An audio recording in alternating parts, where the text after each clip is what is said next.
What I want you to do is I want you to place your two hands out in front of you like this and put them together.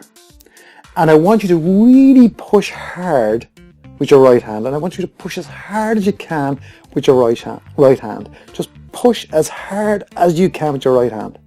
Okay. Now, you can stop doing that.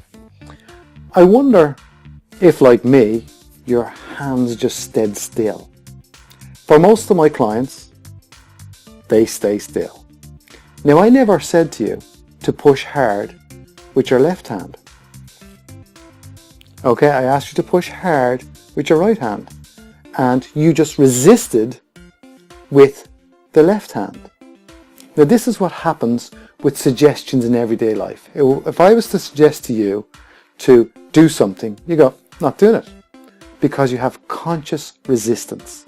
You can decide on whether you take a suggestion or not take a suggestion. You will analyze that suggestion and dismiss it. However, with hypnosis, that conscious resistance does not exist.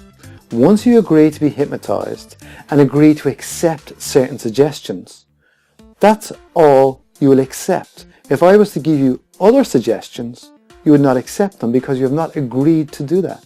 So with hypnosis and the agreement to be hypnotized for a certain outcome, you will get that outcome by not having this resistance and those suggestions that you want, those changes you want in your life to happen for you, just by letting them in. And that's how hypnosis works.